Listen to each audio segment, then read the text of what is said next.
ನೋಡಿ, ವಾಲ್ಮೀಕಿ ನಿಗಮದಲ್ಲಿ ಕೋಟಿ ಕೋಟಿ ಹಣ ವಂಚನೆಯ ಕೇಸ್ನ ಕಳಂಕ ಮೆತ್ಕೊಂಡಿರುವಂತಹ ಸಚಿವ ಬಿ ನಾಗೇಂದ್ರ ರಾಜೀನಾಮೆಗೆ ಒತ್ತಾಯಿಸಿ ಬಿಜೆಪಿ ಅಧಿವೇಶನದಲ್ಲಿ ಹೋರಾಟ ಮಾಡ್ತಾ ಇದೆ.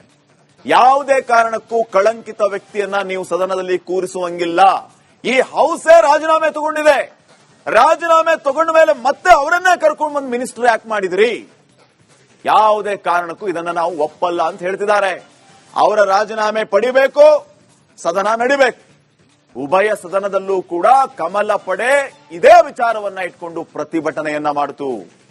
ಪ್ರತಿಭಟನೆಯ ಬಾಣವನ್ನ ನಿರಂತರವಾಗಿ ಬಿಡ್ತಾ ಇದೆ. ಆದರೆ ಬಿಡದಿ ಟೌನ್ಶಿಪ್ ವಿಚಾರದಲ್ಲಿ ಜೆಡಿಎಸ್ ಮಾಡಿದಂತೆ ನಾಗೇಂದ್ರ ರಾಜೀನಾಮೆಗೆ ಒತ್ತಾಯಿಸಿ ಬಿಜೆಪಿ ನಡೆಸಬೇಕು ಅಂದ್ಕೊಂಡಿದ್ದ ಪಾದಯಾತ್ರೆ ಪ್ಲಾನ್ ಯಾಕೋ ಬಹುಶಃ ಫ್ಲಾಪ್ ಆಗಿದೆ.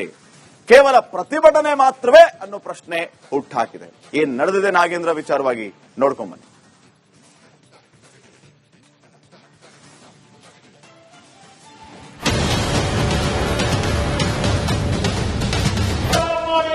ಅಧ್ಯಕ್ಷರೇ, ಪ್ರಶ್ನೆ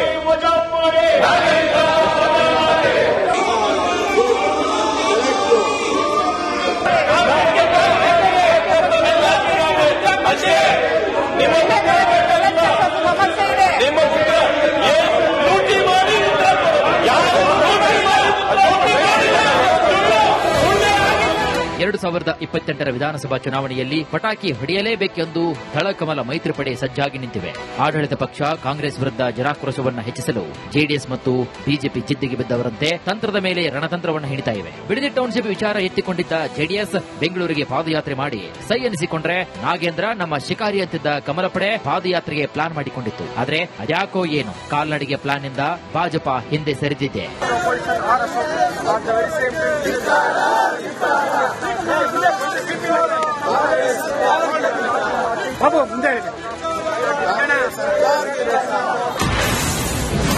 ಸಚಿವ ಬಿ ನಾಗೇಂದ್ರ ರಾಜೀನಾಮೆಗೆ ಬಿಜೆಪಿ ಪಣ. ಕಮಲ ಪಡೆ ಪಾದಯಾತ್ರೆ ರದ್ದು, ಪ್ರತಿಭಟನೆ ರಣ. ಎಸ್, ಜೆಡಿಎಸ್ ಜೊತೆಗೂಡಿ ಬಿಡದಿ ಪಾದಯಾತ್ರೆ ಮಾಡಬೇಕೆಂಬ ಬಿಜೆಪಿ ಯೋಜನೆ ಮೊದಲೇ ಕೈಕೊಟ್ಟಿತ್ತು. ದಳ ಕಮಲ ಸಮನ್ವಯ ಸಭೆಯಲ್ಲಿ ಬಿಡದಿ ಪಾದಯಾತ್ರೆಗೆ ನಮ್ಮದು ಸಾಂಕೇತಿಕ ಬೆಂಬಲ ಎಂದಿದ್ದ ಬಿಜೆಪಿ ಸಚಿವ ನಾಗೇಂದ್ರ ರಾಜೀನಾಮೆ ನಮ್ಮ ಶಿಕಾರಿ ಅನ್ನೋ ಪಣ ತೊಟ್ಟಿತ್ತು. ಬಿಡದಿ ಟೌನ್ಶಿಪ್ ವಿರೋಧಿಸಿ ಕಾಲ್ನಡಿಗೆಯಲ್ಲಿ ಕಾಣಿಸಿಕೊಳ್ಳದ ವಿಜಯೇಂದ್ರ ವಾಲ್ಮೀಕಿ ಹಗರಣದ ರೂವಾರಿ ಬಿ ನಾಗೇಂದ್ರರ ರಾಜೀನಾಮೆಗಾಗಿ ನಾವು ಪಾದಯಾತ್ರೆ ಮಾಡ್ತೀವಿ ಅನ್ನೋ ಹೇಳಿಕೆ ನೀಡಿದ್ರು. ನಮ್ಮ ಸಮುದಾಯದ ಪ್ರಮುಖರು ಎಲ್ಲರೂ ಕೂಡ ನನ್ನ ಹತ್ರ ಬಂದಿದ್ರು. ವಾಲ್ಮೀಕಿ ಅಭಿವೃದ್ಧಿ ನಿಗಮದ ಹಗರಣದಲ್ಲಿ ಪ್ರಮುಖ ಆರೋಪಿ ನಾಗೇಂದ್ರ ಅವರನ್ನ ಮತ್ತೇನು ಕ್ಯಾಬಿನೆಟ್ ಗೆ ಸೇರಿಸಿಕೊಂಡಿದ್ದಾರೆ. ನಮ್ಮ ಸಮುದಾಯಕ್ಕೆ ಅಪಮಾನ ಆಗಿದೆ. ರಾಜ್ಯಾದ್ಯಂತ ನಾವು ಹೋರಾಟ ಮಾಡಬೇಕು, ಪಾದಯಾತ್ರೆ ಮಾಡಬೇಕು, ಪ್ರತಿಭಟನೆ ಮಾಡಬೇಕು ಅನ್ನುವ ಅಭಿಪ್ರಾಯವನ್ನು ಅವರು ಕೊಟ್ಟಿದ್ದಾರೆ. ನಾನು ಎಲ್ಲ ನಮ್ಮ ಹಿರಿಯರ ಜೊತೆ ಚರ್ಚೆ ಮಾಡಿ ಆಮೇಲೆ ತಿಳಿಸ್ತೇನೆ ಅನ್ನೋ ಮಾತನ್ನು ಅವ್ರಿಗೆ ಹೇಳಿದ್ದೇನೆ. ವಿಜೇಂದ್ರ ಅವರು ಈ ಮಾತು ಕೇಳಿ ಸರಿಯಾಗಿ 4 ದಿನಕ್ಕೆ ಈ ಅಖಾಡ ಬದಲಾಗಿದೆ. ಇಂದು ಮಲ್ಲೇಶ್ವರಂನ ಜಗನ್ನಾಥ ಭವನದಲ್ಲಿ ಸಭೆ ಸೇರಿದ ಬಿಜೆಪಿಯ ವಾಲ್ಮೀಕಿ ನಾಯಕರು ನಾಗೇಂದ್ರ ವಿರುದ್ಧ ಪಾದಯಾತ್ರೆ ಮಾಡುವುದು ಬೇಡ ಅನ್ನೋ ನಿರ್ಧಾರಕ್ಕೆ ಬಂದಿದ್ದಾರೆ.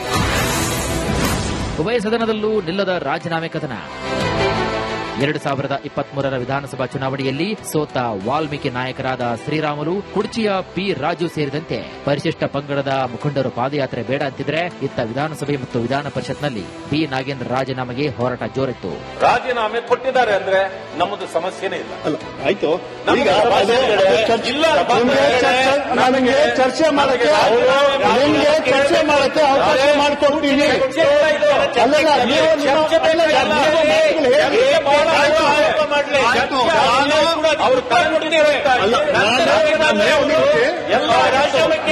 ಪರಿಷತ್ನಲ್ಲಿ ಸಚಿವ ನಾಗೇಂದ್ರ ರಾಜೀನಾಮೆ ಆಗ್ರಹಿಸಿ ಬಿಜೆಪಿ ಸದಸ್ಯರು ಪೋಸ್ಟರ್ ಪ್ರದರ್ಶನ ಮಾಡಿದ್ರು. ಸದನದ ಬಾವಿಗೆ ಇಳಿಯದೆ ಕಳಂಕಿತ ಸಚಿವ ನಾಗೇಂದ್ರ ರಾಜೀನಾಮೆ ಕೊಡಬೇಕು ಅಂತ ಪೋಸ್ಟರ್ ಹಿಡಿದು ಘೋಷಣೆ ಕೂಗಿದ್ರು. ಈ ವೇಳೆ ಆಡಳಿತ ಹಾಗೂ ವಿಪಕ್ಷಗಳ ನಡುವೆ ವಾಕ್ ಸಮರ ಜೋರಾಯಿತು.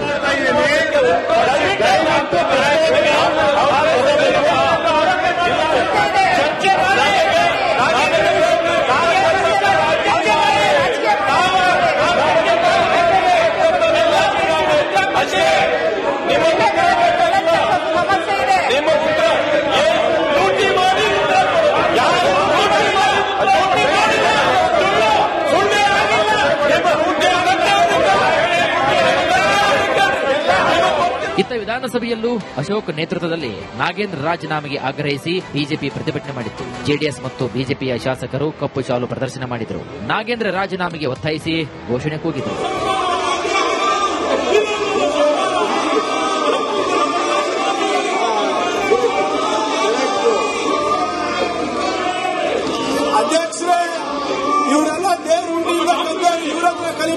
ಇದ್ದೀವಿ ನಾವು. ಇವ್ರಿಗೇನಾದ್ರು ನೈತಿಕತೆ ಇದೆಯಾ ಅಧ್ಯಕ್ಷರಾಗಿ ಮಾತಾಡಕ್ಕೆ? ಬರದ ಬಗ್ಗೆ ಮಾತಾಡಕ್ ಸರಿ ಇಲ್ಲ, ಅವಕ್ಕಿಂತ ಅಲ್ಲ. ಉತ್ತರ ಕೊಡಕ್ ರೆಡಿ ಇದೀವಿ, ತಗೊಳ್ಳಿ ಅಂತ ಪ್ರಶ್ನೆ ಕೇಳಕ್ಕೂ ರೆಡಿ ಇಲ್ಲ. ನೀವು ಹೇಳಿ ಏನ್ ಮಾಡ್ಬೇಕು ನೀವು? ಸಿಎಂ ಡಿಕೆ ಶಿವಕುಮಾರ್ ನಾಗೇಂದ್ರ ರಾಜೀನಾಮೆ ಕೈಬಿಟ್ಟು ಸದನ ನಡೆಸಲು ಬಿಡಿ ಅಂತ ಮನವಿ ಮಾಡಿದ್ರು. ಸದನ ಸಲಹಾ ಸಮಿತಿ ಸಭೆಯಲ್ಲೂ ಕೂಡ ಸಿಎಂ ವಿರೋಧ ಪಕ್ಷಗಳ ಮನವಿ ಕೂಡ ಮಾಡಿದ್ದಾರೆ. ಕನ್ಸ್ಟ್ರಕ್ಟಿವ್ ಅಪೋಸಿಷನ್ ಬೇಕು, ನಿಮ್ ಟೀಕೆ ಬೇಕು, ಅವ್ರದ್ದು ಬೇಕು, ನನಗೆ ಅವ್ರ ಸಲಹೆನೂ ಬೇಕು, ನಿಮ್ ಟೀಕೆನೂ ಬೇಕು. Let us fight for this in the interest of the state. ನಾವೆಲ್ಲ ಸೇರಿ ಒಟ್ಟಿಗೆ ಕೆಲಸ ಮಾಡೋಣ. ಸೊ ಅಲ್ಟಿಮೇಟ್ಲಿ ಏನ್ ನೀವು ಬಂದಿರೋದು ಎಂತಕ್ಕೆ? ಜನ ಸೇವೆ ಮಾಡಬೇಕು ಅಂತ. ನಾನ್ ಬಂದಿರೋದು ಎಂತಕ್ಕೆ? ನಾವು ಜನ ಸೇವೆ ಮಾಡಬೇಕು ಅಂತ. ಅಲ್ಟಿಮೇಟ್ಲಿ ಎಲೆಕ್ಷನ್ 28ಕ್ಕೆ ಬರ್ತದೆ. ಜನ ಏನ್ ತೀರ್ಮಾನ ಮಾಡ್ತದೋ ನೀವು ಒಪ್ಕೊಂಡಿದ್ದೀರಿ, ನಾವು ಒಪ್ಕೊಳ್ಳೇಬೇಕಾಗ್ತದೆ. ಒಟ್ಟಾರೆಯಾಗಿ ಒಂದ್ ಕಡೆಗೆ ಬಿಜೆಪಿ ಶಾಸಕರು ವಿಧಾನಸಭೆ ಮತ್ತು ಪರಿಷತ್ನಲ್ಲಿ ನಾಗೇಂದ್ರ ರಾಜೀನಾಮೆಗೆ ಆಗ್ರಹಿಸಿ ಕೋಲಾಹಲವನ್ನು ಎಬ್ಬಿಸಿದ್ರೆ, ಮತ್ತೊಂದು ಕಡೆಗೆ ಮಾಜಿ ಶಾಸಕರು ಪಾದಯಾತ್ರೆ ಬೇಡ ಅನ್ನೋ ತೀರ್ಮಾನಕ್ಕೆ ಬಂದಿರೋದು ಬಿಜೆಪಿಯೊಳಗಿನ ಕಥೆಯನ್ನ ಹೇಳ್ತಾ ಇದೆ.